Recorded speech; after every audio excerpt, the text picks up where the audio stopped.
All right, welcome everyone to Pale Horizons podcast number whatever. I don't know what it's going to be by the time this comes out. Right now it's 3, but we'll see how that goes. With me today, I have two very special guests from the band Psyclops, who just released their banger of an album, Bound to Burn, Melody of the Martyr. Welcome, Geurd and Ian. How's it going, guys? Hey, how's it going? Great. Thanks for having us. Yeah, of course, of course.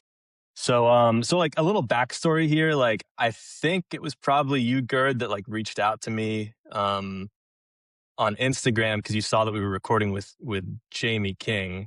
Yeah. Um, Yeah, so that I follow up with him and I saw that y'all were working together and I kind of actually, the thing that really caught my attention was a clip that y'all had posted about doing like a tab playthrough with one of your songs. Um, and we were kind of looking for new ideas of things to put on our own channel, and that really stuck out to me. And so, yeah, that was kind of like the big draw was just seeing that there were other cool progressive band artists out there that were also working with Jamie, who we were familiar with after working with him in our album. that's actually hilarious that you saw something on our social media and were like, "Oh, that's cool," given like how professional and polished your social media is. Dang, Like thank that's you. that's Appreciate crazy. that kind words. Um, but yeah, I wanna talk a little bit about this album. So you've been a band for like a number of years now, right? Like, how long have you guys been a band? 2015 was the official start of Cyclops, but the current iteration I would say is more like 2020. That's when Ian joined the band, and that's kind of when we started pursuing the Bound to Burn progressive metal sort of direction. Got it. So I mean, to be truthful, I didn't listen to the album before this, or I don't know if it was an EP or an album, but No, no so you problem. really did do like a big shift in sound from then. Yeah. Yeah, when the pandemic hit, we were getting ready to go out and tour and promote our first album, Amalgam. And we obviously things shut down, shows weren't happening, and we kind of used it as a point to really think about what we wanted to do going forward. Um, and we had this idea brewing about this concept direction, but it really started blossoming once things shut down, and we could just kind of say, all right, we've put out this Amalgam album. It's not the time to promote it. Let's put all of our hearts and souls and really focus on this new thing. And so we did actually go out looking for a second guitar player because we knew we wanted to go this progressive route. And I think that's probably a good segue for Ian to talk about how he got involved. Yeah, no, I think I had seen they posted a video of like Geurd playing one of the Amalgam songs in like a warehouse. It was like the playthrough video that you shot at the Yeah, whiskey at a distillery brewery. in Portland. And I just thought I was like, oh, that's really cool. Like Distillery, there's sorry. another band in like Portland doing this kind of stuff. I was in a band previously that had kind of just shut down. I would say it was for the pandemic, but we broke up right before it, so I can't blame the pandemic for the band collapsing. But I was kind of looking for a new project, and I saw this, and I was listening to them, and I could hear in the sound. I was like, man, this sounds like there's like a lot more going on here than I think they're letting out here. And then I saw they were looking for a guitar player. So I reached out and was just like, hey, I saw this video. It looks like you guys are looking for a guitar player. If you're thinking about maybe going like a more modern metal, like progressive metal kind of direction, like that's kind of what I've always done. I usually play like extended range guitars and that kind of stuff. So, that's kind of my more angle of things. But yeah, when I met the band and met everybody, it was just like, we clicked. And I think the Amalgam album was great, but like when they started showing me the stuff that this is kind of what we want to do next. I'm like, oh yeah, no, I'm on board for this. Let's do this. So yeah, a high concept album with a mix of different media types. I mean, this is something I've wanted to do my whole life. So finding a group of other people that were already on that same path, already wanted the same thing, and we're already functioning as a really tight band. It's like it was a perfect match, I think. So I was really lucky to find them. Yeah, awesome, awesome. So it was always like a goal from the start, from the time you started playing this album, was like, okay, we're gonna do the comic book, we're gonna do a concept album. Like it was gonna be one continuous, one song flows to the next kind of thing. Yeah, I don't know if the necessarily the one song flow into the next thing was always the plan. I think that's just kind of how it came together because we wanted the narrative to feel really like cohesive as you listen through. Almost like, not exactly a match for the time of music to the time that's passing in this world Yeah. or in the story, but like pacing wise to feel like they were very harmonious with each other. And I'm a huge Between the Buried and Me fan. Our old vocalist introduced me to them, and I had been hesitant for a while, but when I really sat down and absorbed specifically the album Coma Ecliptic, I got super inspired and was just kind of blown away at this idea that you could write music that could be so eclectic and so genre bending, and also have that seamless transition between tracks. And that kind of became like the North Star for me, at least when I was composing parts for our new record. Got it. So I guess also apologies, I pronounced your name wrong. It's Geurd. Yeah, it's geared like Geared's a Geurd. bore. Okay. Okay. Yeah. Cool. Kids of Cool. Cool. War. My apologies. I should have asked before. Oh no, you're Yeah, on chill. demand. So Certainly Geurd, not the you're like last. you're the primary writer then for the band. I would say we all contribute. There's a lot of riffs on Bound to Burn that, came from me as a start, but I'd say the best thing about our band is we're really good at taking kind of starting points and fleshing them out and taking everybody's individual real strengths and like evolving them beyond what they had started out to be. Whenever I write demos, I really like to write like a good chunk of music at once just to kind of show some context of where does it start and where does it end. And then that ends up being a really, at least in my opinion, it's a good jumping off point for the rest of our band to really get their teeth in there and say, no, I think this would be better if we cut it down, or if we elevated this part this way or whatever. So Yeah. Yeah, Because go ahead. no, just a lot of the ideas. I think I would definitely say it's a lot of it is Geared will present the original idea, and then it kind of goes through the transformation process of you know we'll all hear different things out of it, or we'll all find different elements that we want to highlight. But at the end of it, it's always such a group effort, and there's such I've been in other projects where it's like somebody rules with an iron fist when it comes to songwriting, that kind of thing, and it's such a collaborative effort. It's really refreshing, to be honest. So it's very rare you can get like democratic input on a song creation, and it doesn't feel like you're really sacrificing anything to do it. It's the whole becomes greater than the sum of its parts that way. Yeah, I yeah. feel attacked. But Are you a no, primary songwriter? no. I think it works pretty similar for my band. But I think if you ask the other band members, they probably would not be Yeah, so fair happy enough. about that. But yeah, no, I just want to say, because like I was listening to the album, and like straight off the bat, like you guys present the listener with this like really interesting harmonic movement, right? Like you open on this like F sharp dominant chord, then go to like this E minor 7 chord, and it's just like this interesting kind of like Phrygian dominant sound. But then like out of nowhere, it's like this, you do the da da da da da ball to the F. Your harmonic ideas on the album, I think, are a really really cool mixture of the diatonic stuff that you hear in songs like Clarity, where like it's very melodious, and there's a lot of like diatonic stuff in there, and like the non-diatonic really heavy stuff. I think that's really cool. Like I like, what were you guys like inspired by to write music like that? Shoot. Well, I think I'll probably just get right off the bat that and say that a lot of us aren't really that theory trained. A lot of us kind of operate based off our ear and the things that we hear and sort of translating that into our own music. I would say our bassist is probably the most theory trained. He'll be the one that can really get into the nitty gritty of how stuff works in that respect.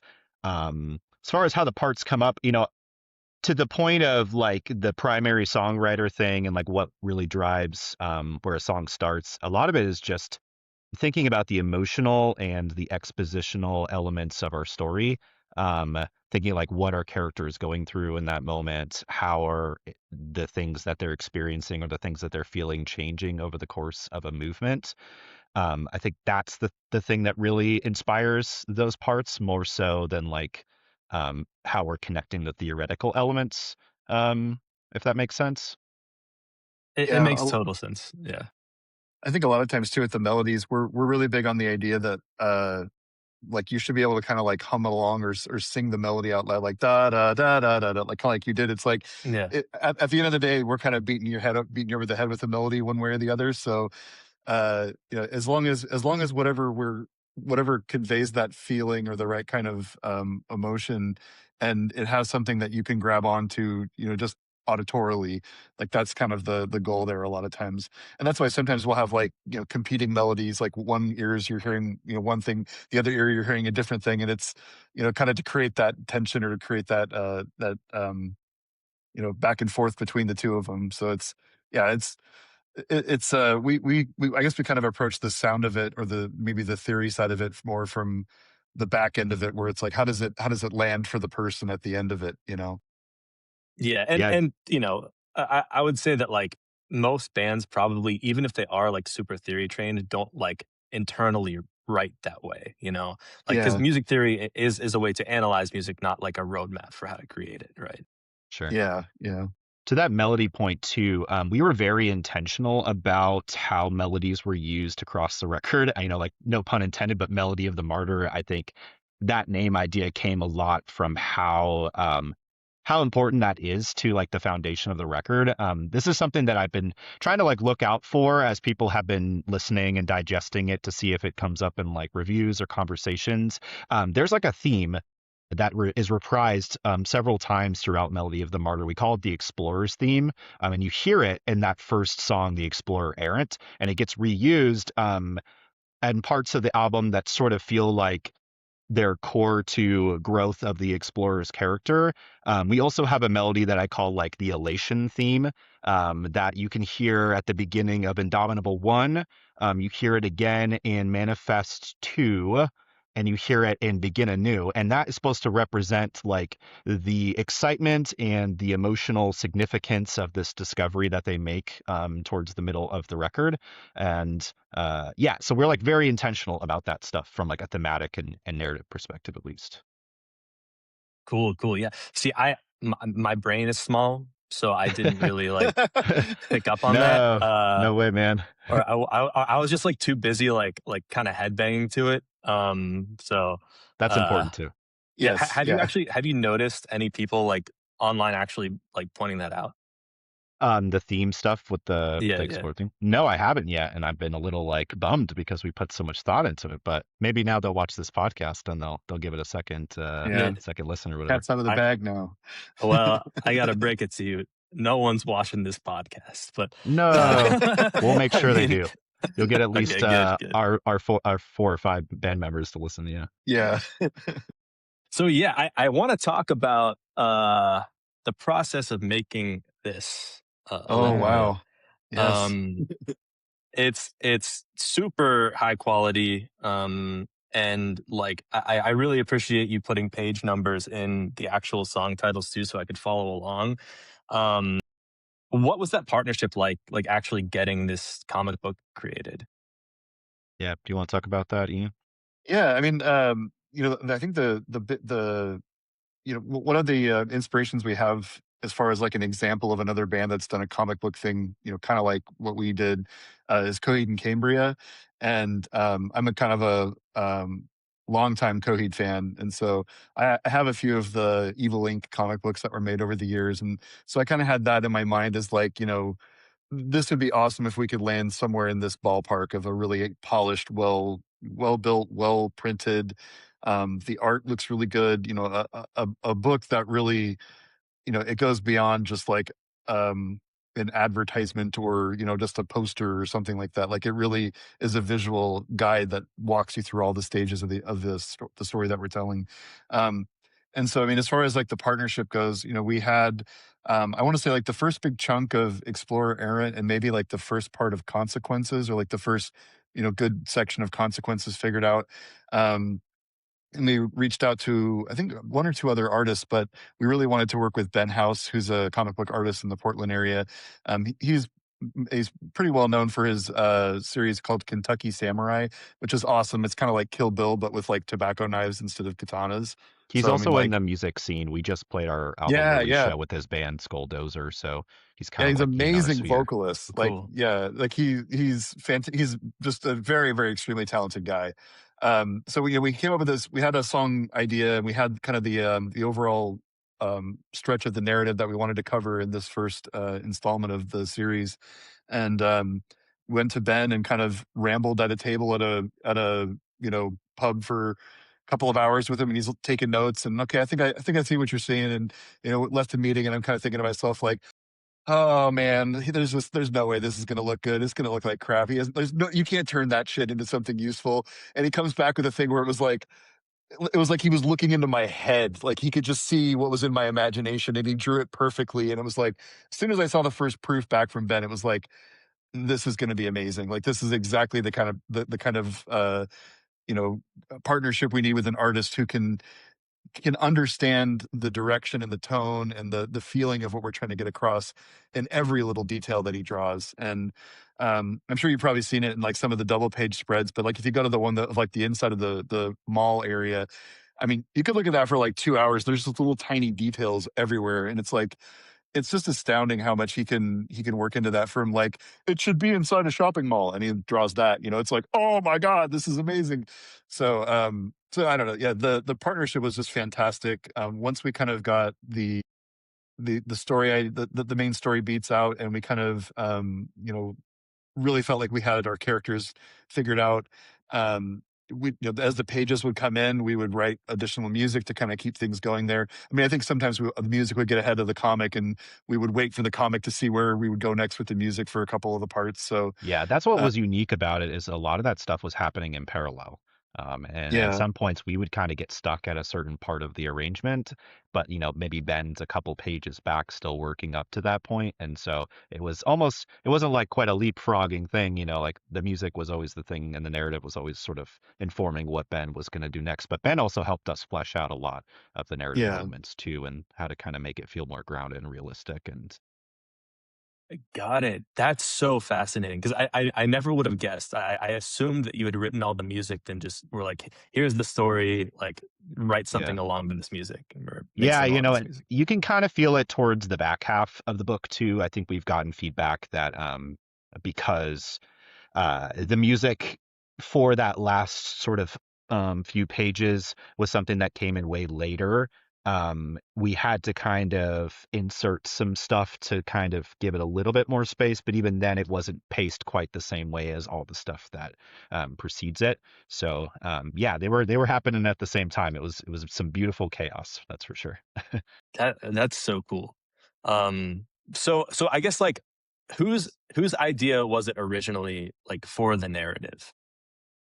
It was our former vocalist, myself, and our bassist were kind of the starting points.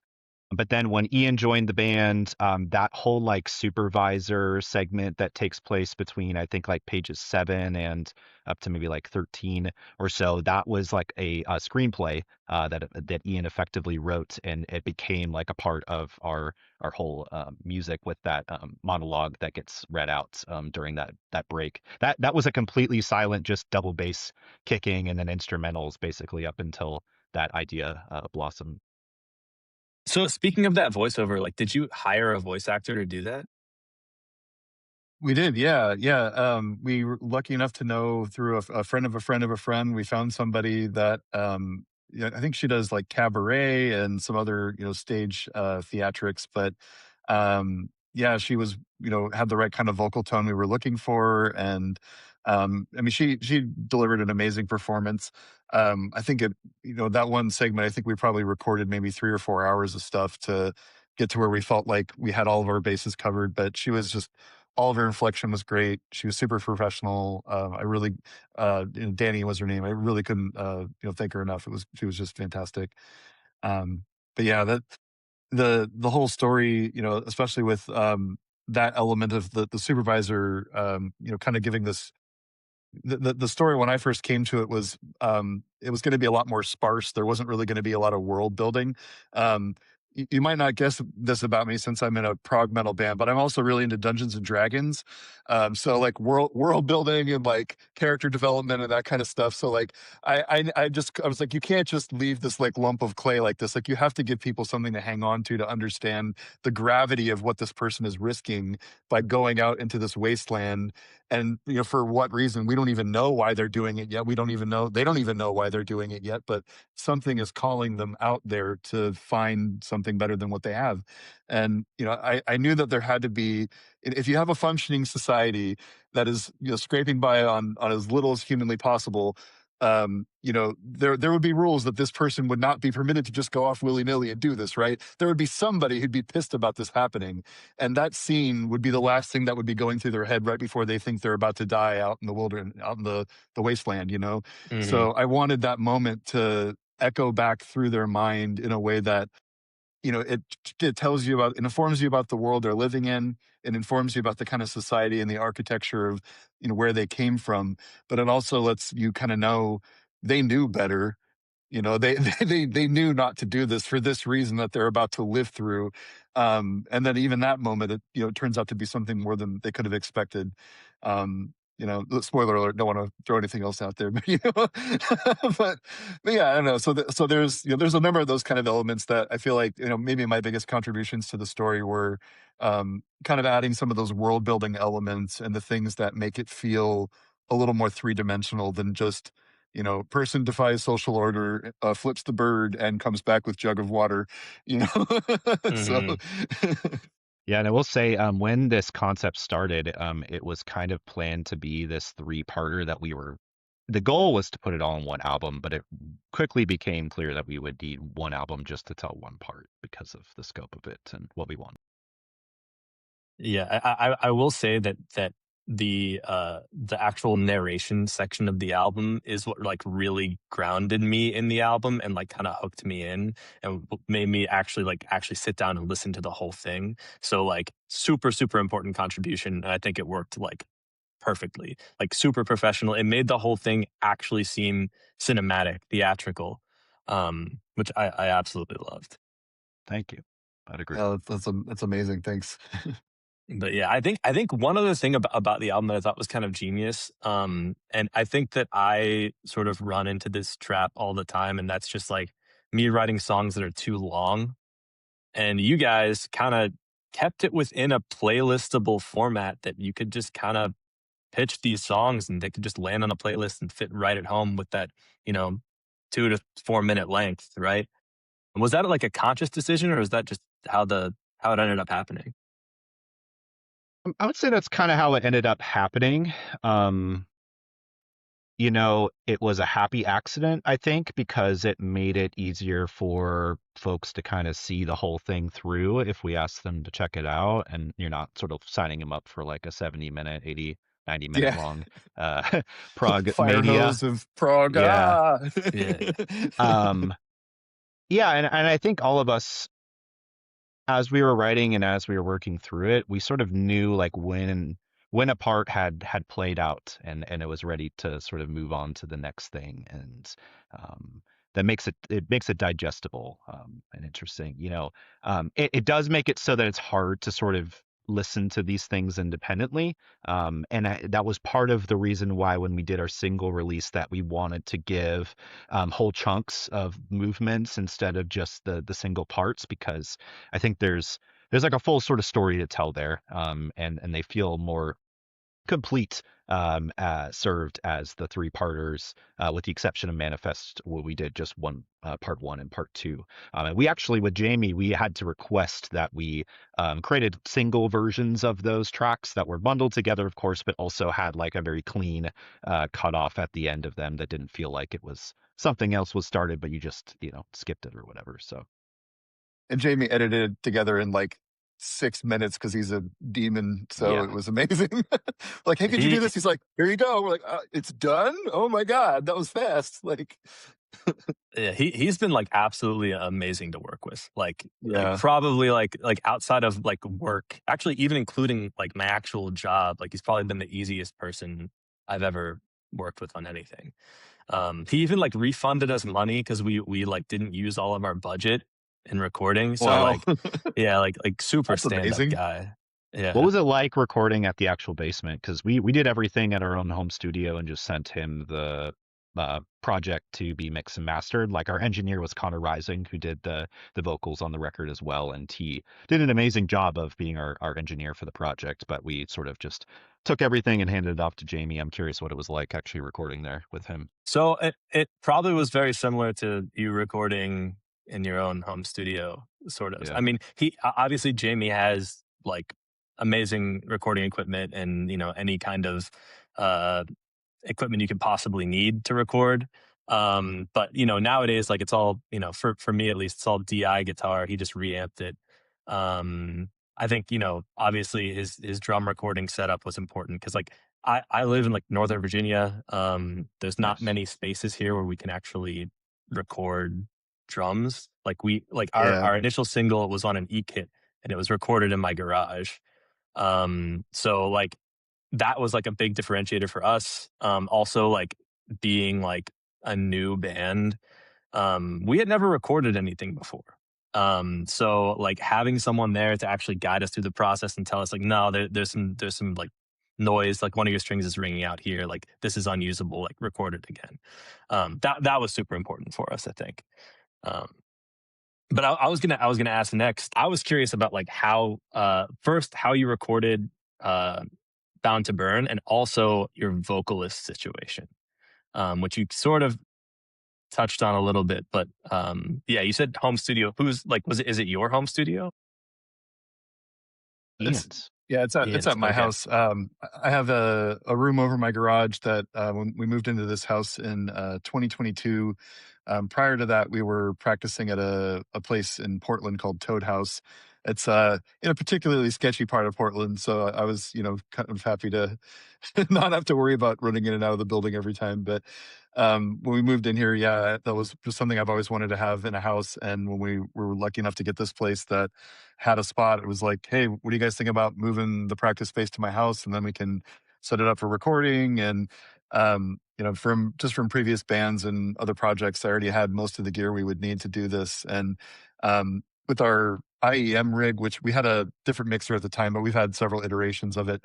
But we've kind of always recorded like every practice like it was the recording studio. So we have everything mic'd up, everything being tracked every practice. So um, for us to do the album recording, it was really just that the only weird part was like, oh, I'm just playing by myself. Like I don't have anybody, so felt really rehearsed by the time we went to do it. So it just was like a very smooth process.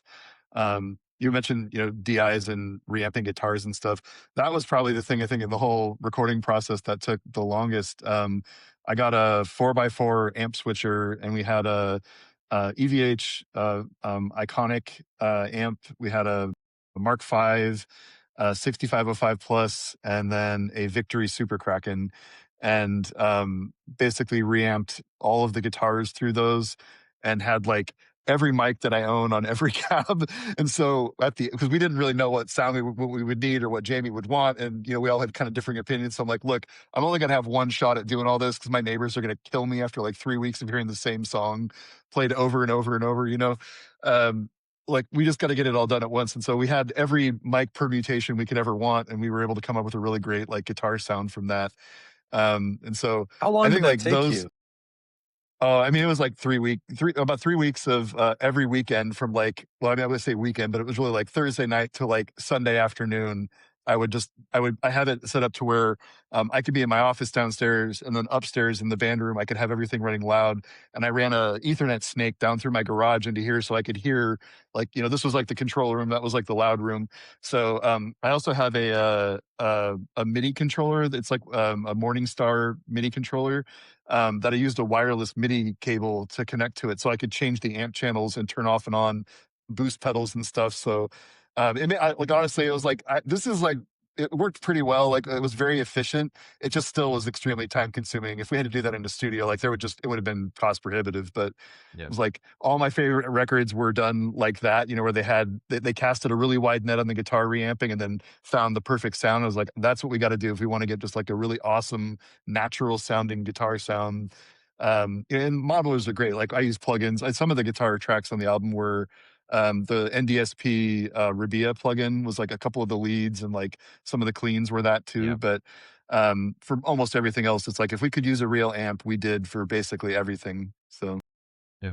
Awesome. Yeah, and I could talk about the vocalist situation too. So yeah, our vocalist Jasper left the band in 2024 at the end of 2024, and at that point we had at a point where we kind of had full kind of reins of the project, and we wanted to really sort of re-examine things now that we were able to kind of sort of own the vocal dimension too.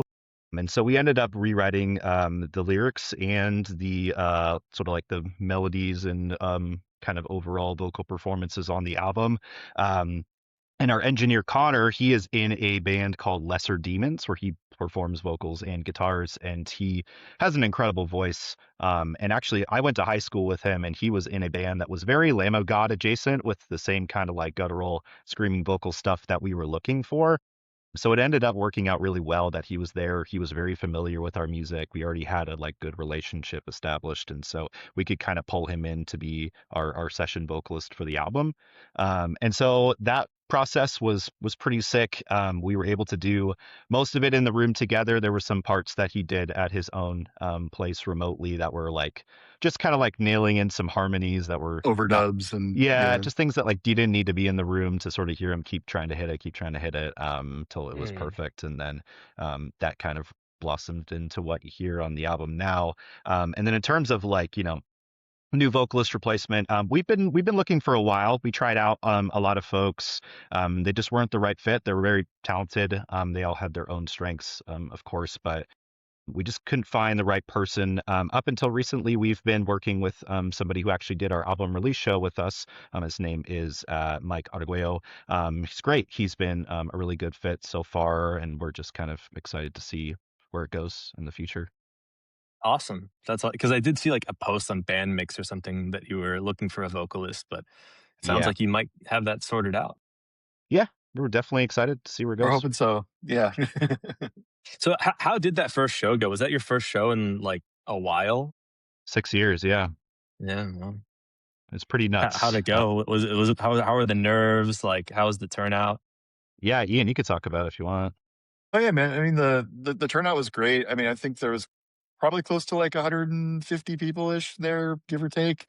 We had, I think, um, with three other bands that played with us that were all fantastic. Red Panda Death March was definitely one that I wasn't expecting to be as amazing as a band. I just didn't know anything about them, and when they started playing, it was just like complete sonic overload. I loved it. It was great. So fantastic. Viral Tyrant, also amazing job. Skulldozer, which, Ben, who did our comic, was the lead singer of that band. So I had never actually seen Ben in his musical capacity up until that night. So it was really cool for me to get to see the other side of Ben. It's like, damn, he can draw and sing. Like, that's not fair, like, so, but yeah, he's amazing. But I mean, as far as like nerves and stuff like that, I was in a band. I should probably let the cat out of the bag. I'm a lot older than the other folks in the band. So I was in a band way back in the early 2000s that did a lot of touring. We were called Pyrrhic Victory, very screamo emo. Nobody knows who we are. It's fine. But it was a lot of fun. But I've played a bunch of shows to big rooms and empty rooms. So for me, it's like being on stage is just getting to connect with the audience and the people that are there. I think sometimes people get freaked out by the number of people, or like if it's too much or not enough or something. Like for me, if it's one person or 1,000 people or 100,000 people, it's like everybody. It's, I mean, not to use the religious allegory, but it's like going to church. Like we're all feeling something together, and it's there's a moment that gets made with everybody in the same room that I think can overpower any anxiety I have, leading up to the moment. That's not to say I wasn't sweating a whole lot before the show, but I was just blaming it on the lack of air conditioning. So Yeah, we did have some funky stuff too with our mixer that was kind of like a pre-show crisis that we had to deal with. yeah, What there was. happened? Oh, well, we have an IEM rig, and we've had more than one engineer take a look at it to make sure we had everything set up correctly. Like, hey, when we go to a show, we're going to hand them 16 outputs or 24 outputs or whatever we just need to know that these outputs all look good. And, everybody who's seen the system up to now said it was great. And when we were plugging everything in there, they were saying that like all of our output levels were like, deafeningly loud, and it's overpowering everything. It must be feedbacking on your end. And I'm like looking at all my meters, like it's at negative 18 dB, man. Like I don't know what to tell you. It's not feedbacking here. It's somewhere in your system that's feedbacking. But we couldn't figure it out, and so the only real resolution was for me to turn down the gains on all of our mics that we were running through our system, which basically made it so like we couldn't hear the drums through our in ears, and like our microphone mix got all messed up, and my guitar was just like, because one thing I figured, I'm like, okay, well if I can't hear anything, I got to make sure I could hear vocals, my guitar, and the click. So I just had those three things like smashed in my mix, but. That being said, our performance, I don't think suffered too much from the intermix. I think we all did pretty okay. But we found out like after the show that some of our like keyboard tracks may not have actually been playing through the PA. So there's a part where I was like, oh, everybody's vibing to the synth, and it was like, no, it was just me being creepy at the end of the stage, like, come on, come hang out. Like I thought people could hear it, but it was just me here. So I don't know. It's a moment like I guess I got to have by myself in front of a room full of people. That was fun, but Nice, but nice. no, I Once we think got it up was there and did our thing, it yeah, all washed away, but there was yeah, it was a lot leading up to that moment, 6 years worth of anxiety, excitement, ambition, everything, all the above. everybody did really Yeah. well. And, I think it was, the nerves aside, I feel like everybody really put as much as they could into that performance. And, for it being my first show with the band, I mean, it was my first time playing with everybody outside of my house or a few other random places we've practiced. It was great just to, feel like, we've been dating for 6 years, but we're like married now. So, Yeah, there must have been like some like cathartic release from actually going out there and like performing the stuff that you worked so hard on for Yeah. 6 years. Yeah. yeah. It was a really challenging album to write. And, we all went through a lot of things emotionally in our families, our partners, our relationships, all that stuff. Like, there's been a lot of change and growth and loss and love and life all in that past 6 years. And so that was like kind of that culmination. Putting out the record was the first point, and then getting to play it for everybody finally was sort of that final point. So Yeah. Yeah, so like what are you guys' like plan with this music? Like what are you planning to do with this? Because I'm assuming, you're all adults, you probably all have different, full-time jobs.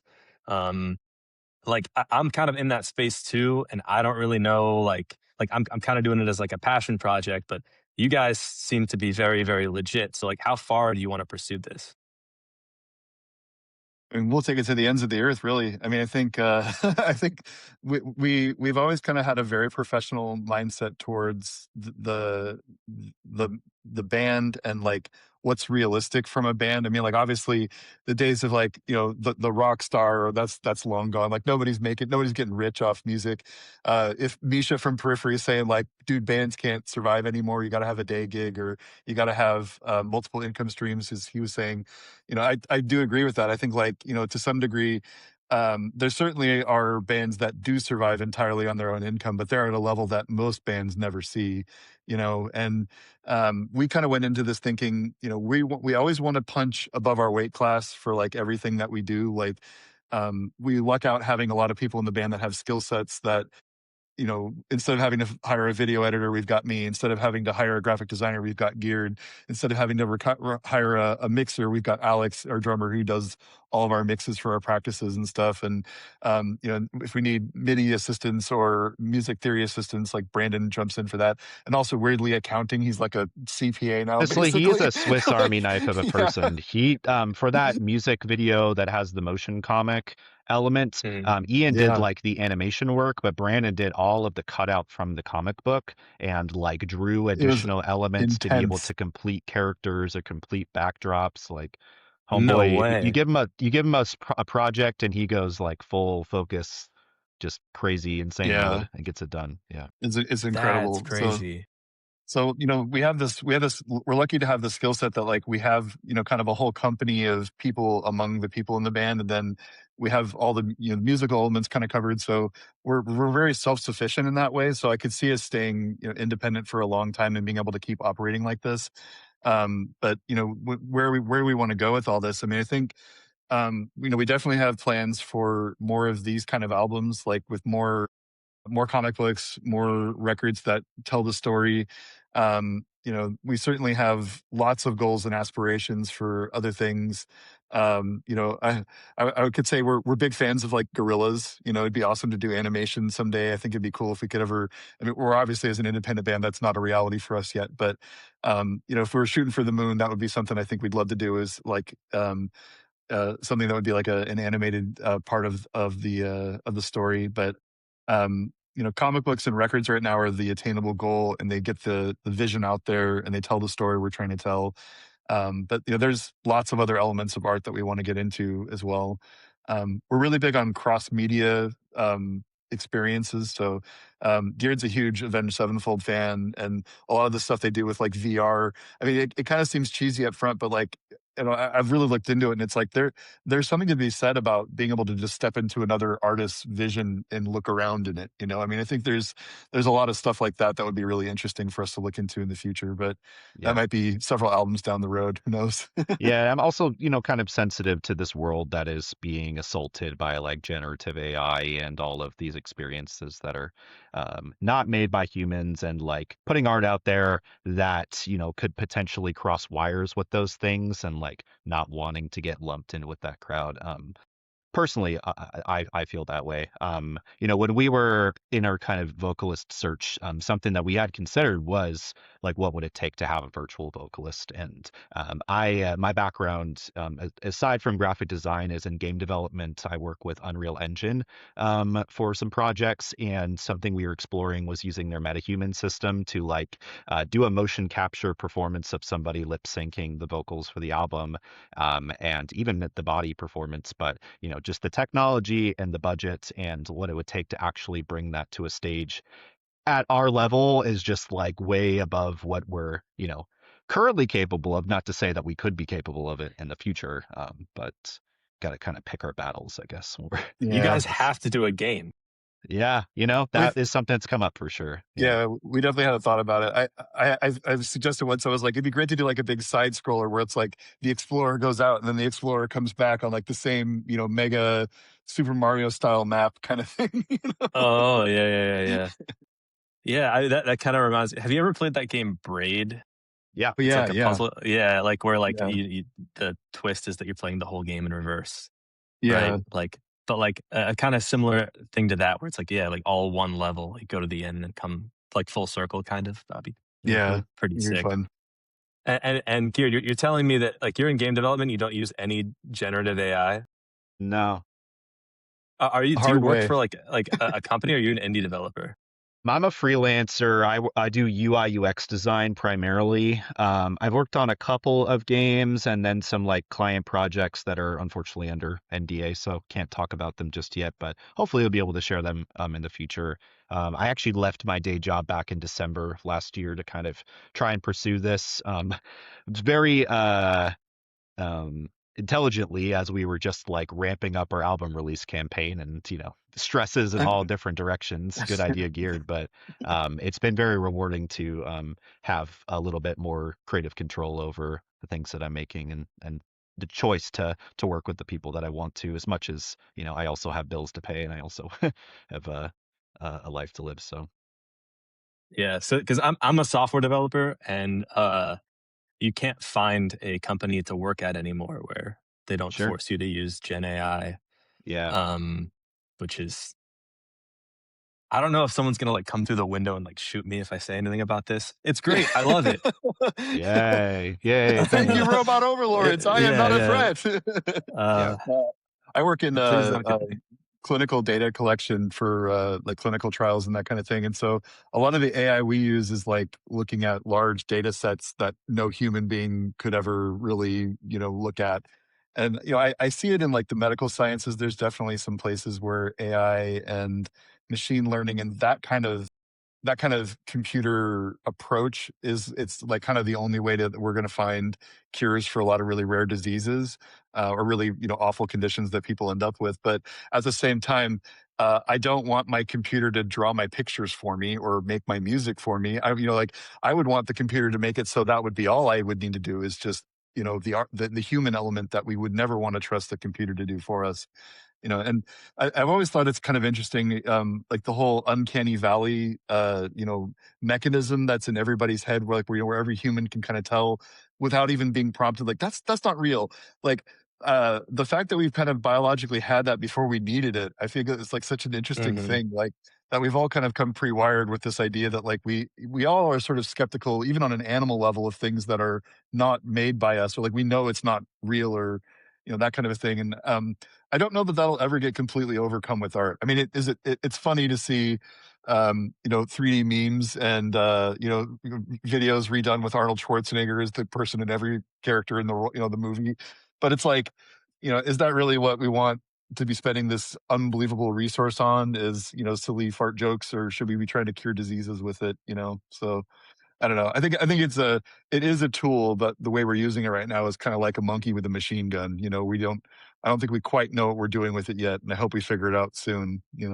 Yeah, and I'm So sure the I'll Yeah, programmers I'm working my AI with are soapbox. using Claude or whatever to do what they do. But from my side of things, yeah, I don't touch generative AI tools or any of it to Yeah. do what I do. Pretty strict on that's that. awesome. Because like there's like a line for me, I think, where if you're touching something that's creative, you shouldn't be using any kind of generative AI, because then you're literally not saying anything anymore. It's just derivative of everything else that's come before. And to an extent, humans are like that too. I mean, obviously, we're a product of our upbringing and what we listen to and everything like that, and we're sort of mashing it up together and regurgitating it in some fashion. But uh, I think the emotional element is just completely lost when something's using AI. There's one AI song I like that I won't mention, but uh, I will say I've been duped by it before. Our bassist Yeah. shared this jazz club version of the full Pokemon Red and Blue soundtrack thing, and I thought it was some real artists. So it's very convincing and it's scary, but it's yeah, there was a guy in my community group chat that said he wrote a Halloween song and posted it, and then everyone was like, "Oh my god, it's so good, it's so professional." I listened to it for like 2 seconds. I was like, "Dude, that's It's AI, right? AI. it's Yeah. AI," and I was like, I literally responded to it. I was like, "Oh, AI can do some incredible things nowadays, right?" Because he hadn't disclosed it, and he had to Yeah. admit that it was AI. That kind of stuff pisses me off. Yeah, for sure. That sucks. Yeah. I think that should be the main thing, is that there should be the sticker on the outside of any product that's like, this was made with AI. We should all know, be skeptical of it or be wary of it. Yeah, Steam's doing that now, right? Like Steam's like Yeah. Yeah. Yeah, labeling displaying. them. Yeah, yeah. So I'm guessing you guys are like pretty big gamers Yeah, Oh totally. yes. yourself. Yeah.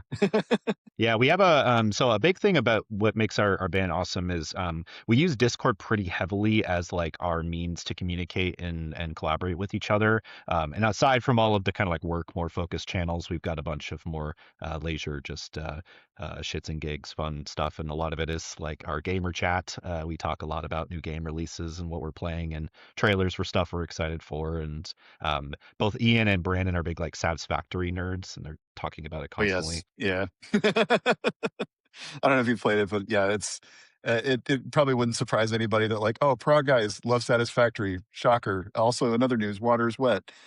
Is that like You know? 3D Factorio, basically? Effectively, right? Yeah, yeah. It's kind of like there's a bunch of different layers to the game, and I mean there's no real story, but there is lore that kind of gets unlocked throughout the game. It's an open world kind of environment, and the way that you build, sort of, you kind of have to overcome the shape of the environment that you're in. So it's there's some interesting elements to it, but it's kind of like I would kind of put it more on the same level as like Minecraft, but with like a point. you know it's Got like it.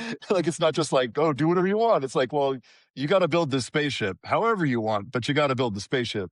So I don't know, it's really fun, but my kids play it, and pretty much like all my friends have played it at some point or another. It's yeah, it's just a great dopamine machine when you need one. So Nice. Those kinds of games just stress me out, to be honest. Like yeah, I get like it. I feel like my brain's like too small, like, or like my capacity for like problem solving over long periods of time just like isn't there. So like when I get home from work, I'm kind of just like, give me like Vampire Survivors, where I can Okay, I just was gonna Yeah. totally ask turn my brain off what are and you just. into? I mean, I play a lot of like RPGs. Like you won't catch me playing anything that's like multiplayer. Usually, I mostly just play single player games. Hmm. But like Baldur's my Gate my or favorite. So I actually bounced off of Baldur's Gate. I really like the Persona games a lot. oh, nice. Yeah. Like Metaphor ReFantazio is really really good. I'm trying to finish Clair Obscur Expedition 33 right now. Yeah. I've heard good Uh, things about it. I haven't played it yet, but I've heard tons of good things. it's a good game. I initially put it down once. Well, I won't ruin it for you. Never mind. But yeah, I picked it back up recently, and I'm trying to get through it. But adult life gets in the way of being a gamer sometimes. So Yeah. It's a trying to find pockets of inspiring time to do story that. for a team that small to be able to punch above their weight and literally win game of the year across the board, and just kind of going to show that a lot of these teams that are built out of people that have left that corporate AAA structure and have seen how bad it can get and have kind of went and started their own things that are like, we don't want to be like that. We want to make games the way we want to. And it's proving that it works, and it's works beyond, just selling a couple million copies. Like it's changing, the industry in many ways. So yeah. But yeah, and I think part of that is due to the fact that there was such a small team that it could be so cohesive, and I don't think it's something that a big studio really could have done. So we have three guitarists here, and we haven't really talked much about guitars or guitar playing at all. So what kind of guitars do you guys play? Like, what are your go-to guitars? Yeah, go ahead, Ian. I'm a big Strandberg nerd. So I've been playing pretty much exclusively Strandberg since about 2017. I think was when I got my first one. But I had played Ibanez or Gibsons pretty much primarily before that. Like RGs or Explorers were kind of my favorite guitars before. But I always had just horrendous wrist pain, and kind of around 2016, 2017, headless guitars were kind of becoming a thing. Like, Strandberg was out there, but other brands were starting to make them too. I think Ormsby was like one of the second ones to do it. And I just saw it and I was like, okay, that looks like a good idea, but I also feel like I either really love it or I get it and just like, I hate this. And I didn't want to, um, you know, just jump in head first. So I found a Legator headless guitar that somebody was selling locally, and I picked it up. And after like 10 minutes with it, I was like, oh, I love everything about this except for the fact that it's like, this guitar is like horribly built. It's just not well put together. And so I figured, Swedish design. I'm like, they'll probably do a better job of putting the guitar together. I like all the other elements of it. The fan frets was the other thing I wasn't really sure if I was going to like or not. But you don't even notice it, especially even on the 8-string models. Like you can't really. It just the frets are where your fingers think they should be. I guess you don't have to like smash your hand up to do everything. But yeah, once I started playing them and when my wrist pain went away, I was able to play, a lot more leady kind of stuff. It really improved my speed and my coordination. I don't have any more like trap pain from playing for long periods of time. The only downside to it is I'm like a really big dude, and so when I wear one, I feel like a bear at a circus playing a banjo. That's the only downside. It's like if I ever had a Strandberg like signature model, I'd want them to take the bass body and just like stick a guitar neck in, and Mhm. just give me like one that makes me look smaller. That's all I want. Like same, all the other geometry is the same. Like so maybe look like Shrek playing a guitar, So, Or just lean into it. Get an even smaller Strandberg. yeah. Just a Well, just a tiny one. I heard from Per Nilsson that there's a good chance Strandberg might be working on a Flying V guitar, which would actually be a smaller Strandberg. And I'm like, if they do make one, believe me, you'll see me playing it. I guarantee you. Like I love Flying Vs, so that'd be so fun. Yeah, that'd be sick. What about you, Geared? Yeah, when we were in the amalgam era, I was playing a PRS S2 Mira that I replaced the bridge pickup with a DiMarzio pickup. I think it was a super distortion, Hmm. I believe. Yeah, I was really into the Sword at the time, and they were using those pickups in their guitars, and that kind of stoner rock sound was really great with that pickup. But when we started going in the progressive direction, I was playing that guitar for a little while. In fact, like pretty much up until we started recording the album, and the scale length was just too short for the lower tunings to really um, sound great. So from some encouragement from Ian, I started looking into some proper scale length guitars and ended up on a Music Man Sterling Jason Richardson signature model that I got a really great deal on at a Guitar Center on clearance here in Portland. And for a little bit, it was weird because I gotten so used to how that PRS played. It was a much lighter guitar. The neck, I just love PRS guitar necks. I think they're incredible. But I've really grown to like it. It's got a ton of output, which can be kind of tough to rein in sometimes. But it is a really solid guitar. It feels awesome. What was the scale length of your PRS? Was it like the It's like 24 and Yeah. yeah, it's like 24 7.5 or something like that, or 24 9. Because like PRS has some weird scale lengths sometimes where they're Mhm. like in between the Fender and the Gibson standard. But the big thing was like the bridge on that was a wraparound style bridge that didn't have intonation adjustment. So for if you're tuning down to drop C on it, it was kind of like whatever you get is whatever you're gonna get. And so after about the ninth or 10th fret, we were never playing the same note. So it was kind of like we got to do something about that if we're going to actually record this. So luckily, with a 25.5 inch scale neck, the Stramber goes from 25.5 to 20, or no, it's like 25.75 to like 25 and a quarter or something like that. Like it's a little less than 25.5 and a little bit more on the other end.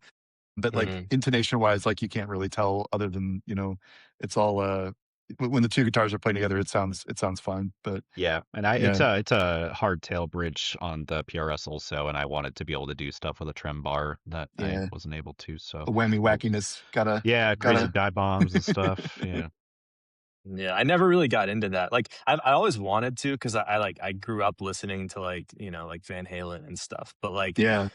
every time I actually went to go do it, it just sounded like shit, and I don't know for some reason like I've just stuck with the hardtail guitars like for Yeah. basically my entire life. I definitely prefer hardtails. The thing, this is probably a skill issue for me more than it is a guitar necessity. But for me, like I can always bend notes up, but like planning ahead where I would need to bend a note down is like something my brain doesn't do very autopilot.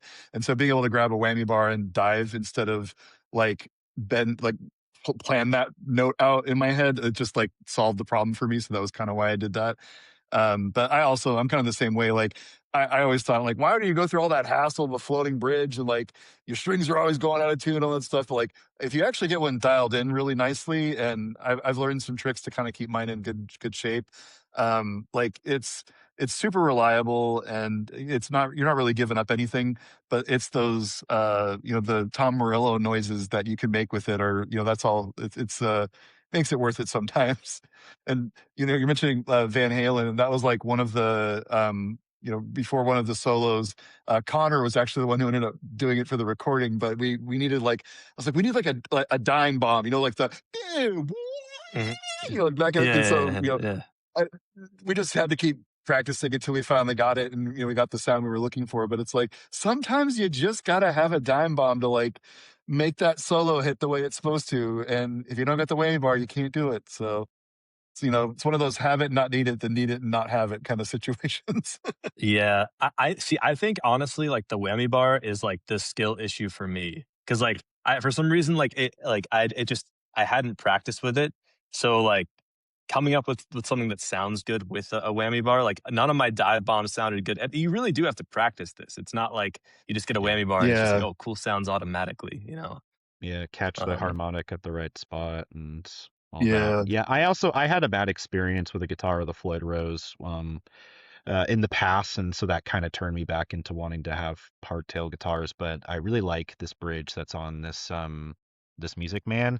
It feels like it's a lot easier to use than having a Floyd. So and you still get all the benefits of being able to have a trem arm and wiggle it around and all. I feel like nice, trims in nice. general just kind of got a lot better in the last 10 years. Like just as an industry, like it seemed like the early 2000s and even like the late 90s and everything, any trim guitar was just unreliable at best, or it would be dangerous to use in a live scenario without a backup with a tech constantly working on it.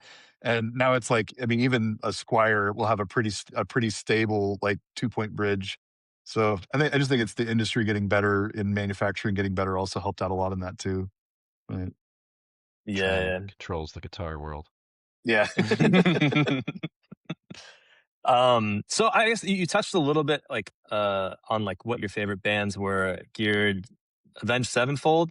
Is that your Yeah, favorite I band or? literally have them in my blood. I got a whole Oh, Avenged nice. sleeve here that made r/Avenged Sevenfold very jealous. I still get messages to this day of them No asking me way. like, "Could you send me your stencil? Can I have your stencil for us?" And I'm like, "I don't have any of that stuff. You don't think I'd keep that after the appointment?" But yeah, Avenged was huge for me. It was kind of like the band that really got me into listening to metal music. I'm the youngest in the band. I just turned 30 back in late May, and I was introduced to Avenged around the like Wake in the Fallen, just like City of Evil had just come out, and it Mhm. completely blew my mind. Like I had basically never been the same person since I fell in love with their music. I learned as many of their songs as I could, and it kind of taught me how to be a guitar player. I really focused and studied the way that Sinister Gates, Brian Hayner, plays, and just like my bassist likes to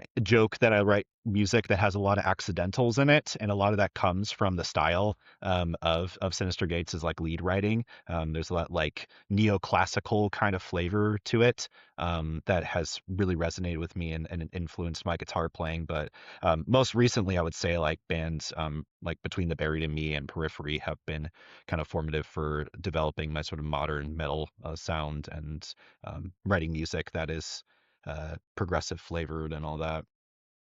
Yeah, I mean, honestly, like Avenged Sevenfold is one of the bands that like also influenced me to like start playing like metal guitar.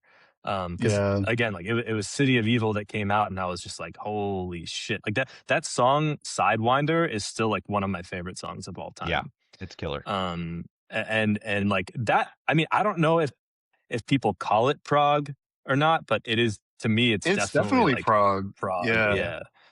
I Um, think they would probably say it isn't, but like I think the world would disagree. Like they're a very progressive band nowadays. I mean, maybe they were like metal back in the day, but they're progressive metal today. And I think my at least in my view, but The thing that mm, really had an influence on me from them is just how fearless they were as songwriters. Like, yeah, they had songs that were radio hits, but every record sounded different from the last one. And that was mhm. something that I always wanted to do. Like, I never want to write the same thing twice. Um, and their drummer, Jimmy the Rep Sullivan, rest in peace, man. Like, what an brilliant and talented songwriter that guy was. He was just completely out of his fucking gourd, you know, doing drugs Mhm. and all crazy shit, but like also just one of the most brilliant people on the planet. And it really like just to think about if he were still alive, what kind of music Avenged would be writing, it would probably sound completely different, honestly. Yeah, true, yeah. true.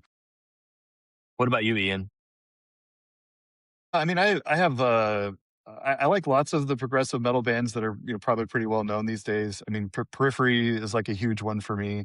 I had kind of given up on playing guitar after my first band back in the 2000s kind of fell apart, and when I heard Animals as Leaders, the CAFO, like that, the first time I heard that song, I was just like, there was like a whole other dimension of guitar that I hadn't heard up to that point. And I'm like, okay, maybe I shouldn't give up on this yet. Maybe I should get back into this progressive metal thing.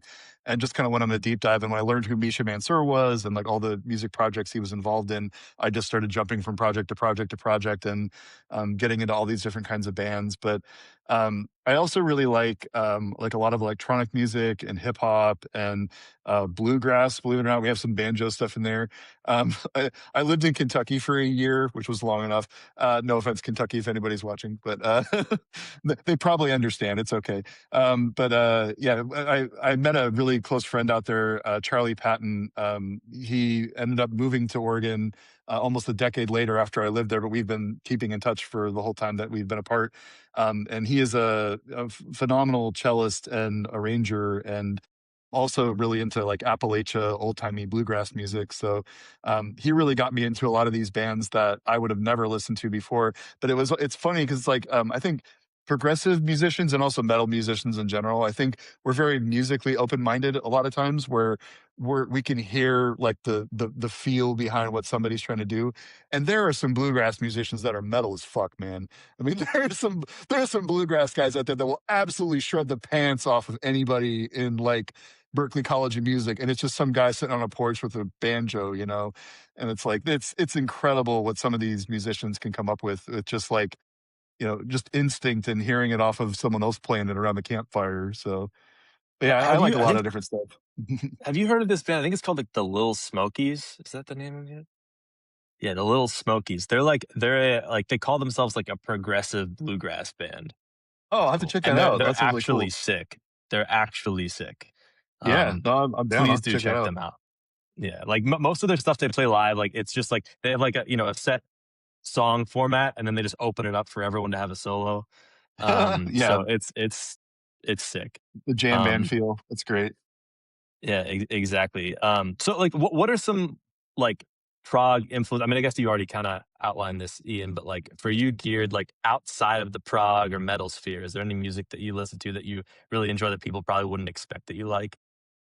Outside of the prog or metal sphere, I was, I went through an EDM phase when I was in high school, and there are some artists that I still keep tabs on. One of them I really like is Grizz. He has like saxophone as like a primary instrument in the compositions.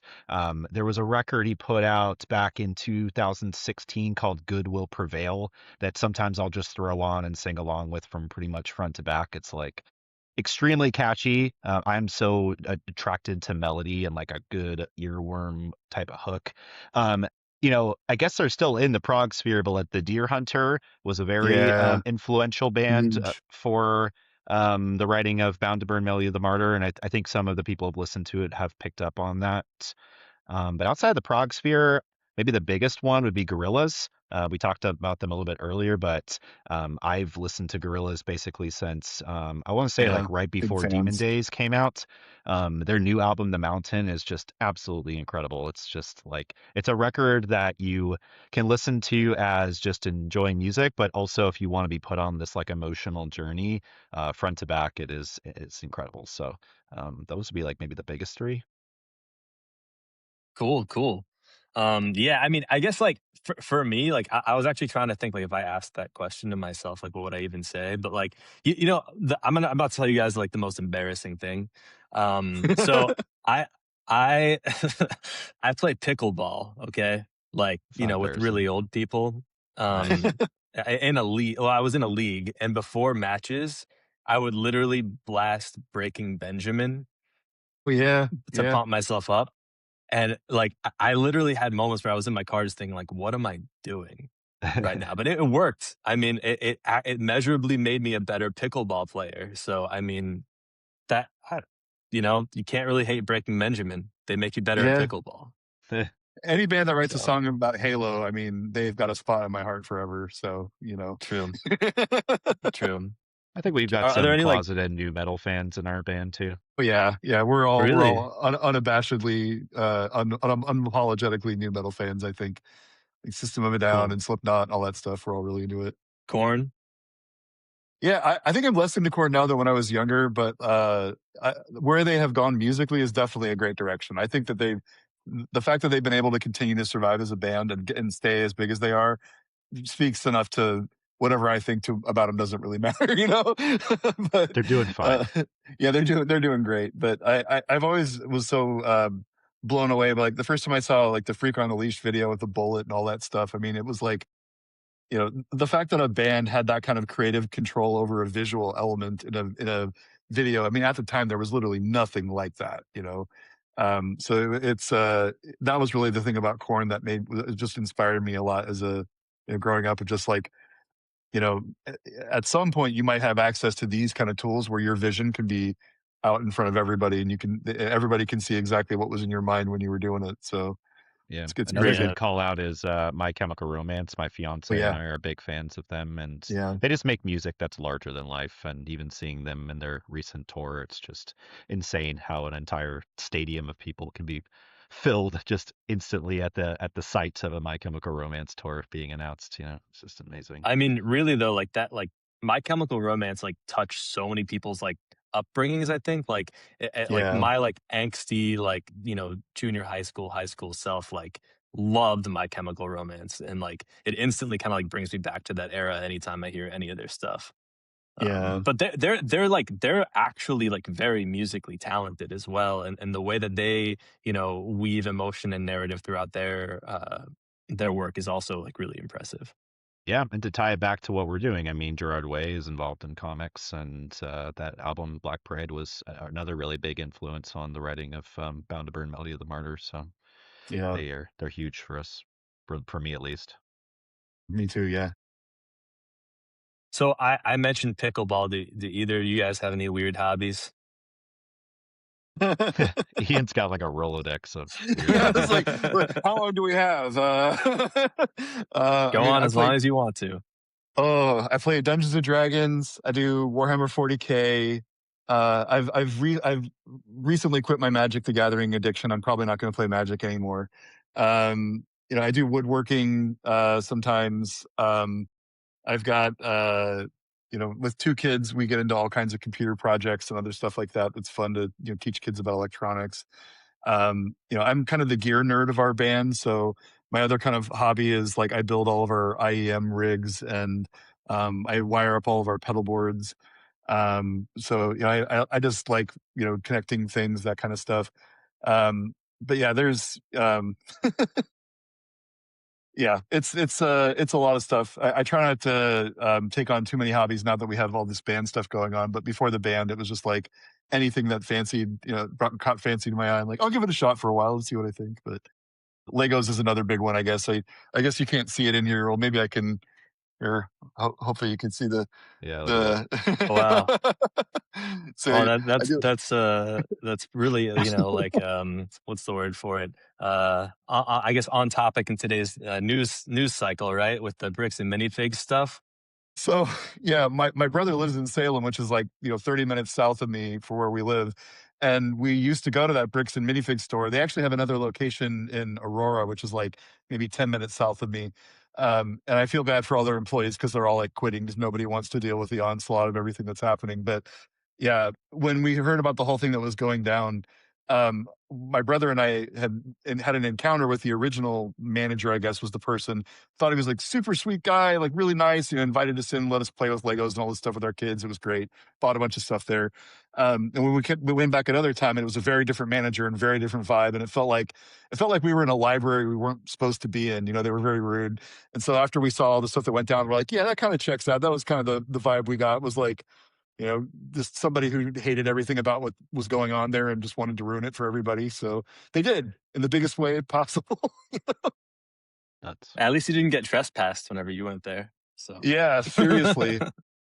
No, and I feel bad. The guy, the YouTuber guy, he's like out of the country now. He's like trying to hide outside the United States. No, he's so totally in America. He's 100% in he is? America. Okay. All Well, right. that's what the green screen says. But yeah, Yeah. yeah, he didn't flee the country. But yeah, apparently, I think they just like lifted their like temporary restraining order on him, so he can start, publishing content again. But that whole story was That's crazy. wild, man. Yeah. Yeah. It's like over Legos, guys. Legos. This isn't Yep. this isn't disease cures. This is Legos. Well, Well, once the conspiracy steals from ran somebody, deep. yeah. Once you get those Mormons involved, like you never know, Yeah. right? So, Yeah, my Yeah. what fiance about you, could Geurd? tell you all about Mormons. Oh, Mormons? You want to talk about Mormons? No, I don't. No? I could tell they could tell you all sorts of things about Mormons. Yeah, weird hobbies for me. When I was younger, I got really into anything that was kind of like a skill toy. So I really liked yo-yos, and Rubik's cubes. The yo-yo hobby actually prevailed, into my adult life. I don't really actively do it. I do have like a group of friends here that organize meetups monthly. They call themselves the Shrimp Gang at PDX. There's a yo-yo contest that's hosted here now too. I went to it last year. I didn't get to go to this year just because the day it occupies is always when we're doing band stuff. But I still keep in touch with those folks, and sometimes I'll go hang out with them and just throw some yo-yo around. And it's a very like calming and fun activity to do, I would say. and you can get crazy good at it. Um, Ian has been pressing me to do some social content where I'm like throwing yo-yo in context of Well, our music, and like there's kind of like Please. the thing like the no fake guitar on on social media now where everybody has to like prove they're really playing it. I thought we would just Mm. lean into it where it's like you just hear a guitar track, but he's like throwing a yo-yo in front of his neck of his Yeah. guitar, like it's like or like walking the dog up and down the neck, and it's like Yeah. you know That like that would be like the ultimate postmodern like perspective on the whole like guitar faking thing. Just throw a yeah. yo-yo at a guitar and the guitar plays itself. Yeah, no, he's that good. He's that good at guitar Yeah. and yo-yo. Like, why can't you believe the video? It's not AI. It's perfect. Like, Well, I'm yeah, gonna be disappointed if I don't see something soon like that. yeah. I'll throw some yo for you. Awesome, awesome. Yeah, I've tried yo-yoing before, but I'm just so bad at it. When I was a kid, I would try to do it. I can make it go up and down, but like all the crazy tricks and like I used to have a book that would like walk you through all the different like yo-yo tricks you could do, and I'm too stupid. I Yeah, can't I do was a it. YouTube kid, and there was a lot of great stuff on how to learn how to do that stuff. I would go to these semi-regular meetups in like Phoenix, Arizona, at this random coffee shop, or comic book store, I'm sorry. And there was this guy that worked for a company called Yo-Yo Factory. He was like way older than all these kids that he's like teaching how to yo-yo and selling products to their parents and stuff and shit. And so there's probably like some pyramid scheme thing going on there, but um I got really into it. My friends are really into it, and somehow it survived into my adult years. That's awesome that they still have like groups that you can go to and like just yo-yo with people, I guess. I don't know how that works, but yeah. Well, before we what's the wrap term things you up, use oh, for? Oh no, go sorry. I ahead. was like, what's the term that you use when a bunch of people are getting together to yo-yo? Is it throw and yo, or is like what do you call It's it? probably like a sesh, like a yo sesh, throw A yo sesh. I Yo don't sesh. know. sesh. Okay, I was like, what do you? It's like a jam sesh with like a bunch of people. I'm It like, could be a okay, jam. yo Yeah, jam's sesh. a good Okay, one too. right on, right on. Sorry, that's your Nice. nomenclature. Yo, Nomenclature. That's awesome. stop! I have no defense against bad jokes. Thank you. Good night. Well, on that note, before we wrap things up, is there anything you guys want to pitch or promote? Check out our new album, Bound to Burn Melody of the Martyr. You can listen to it on Spotify, Apple Music, Bandcamp, wherever you stream your stuff. You can also visit our website. It is www.psyclopsmusic.com. We've got the music available there, as well as merchandise on the website and our Bandcamp store. Yeah. In fact, you can download our comic for free off of our website if you want to check it out, but don't have the bucks to Pay spend. for it. Any way you Buy can it. support us is absolutely welcome. But of course, we appreciate anything you're able to do.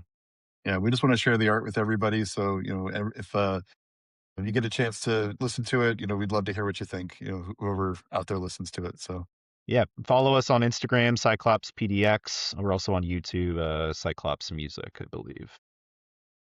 And I will say, please, please, anyone who's watching this, like financially support these guys. Running an independent band. I mean, I'm not like, oh my God, you're poor or anything, but like running an independent band is really, really expensive. And like, I know that absurdly expensive. personally, it's, Yeah. it's a huge sacrifice to both your time and your finances, especially if you're some kind of gear nerd that's collecting a lot of gear or like you're running your own in-ear rig, right? So, um, please make them whole, make this investment worth it, so they make more music. So thank you for being on, guys. It was a pleasure. Well, thanks so I much for hope to having stay us. in touch. I'm Yeah, probably gonna thank you. reach out to Definitely. you guys to like hire one of you to do some stuff because you guys are a very very talented band even outside of music. So we We're will be honored. in touch. Thank you, Nate. Happy Definitely, to man. meet you. Pleasure Yeah, talking it's to you great, tonight. Thanks, great guys. chatting with you, man. Thank you so much for having us Yeah, on. of course, of course.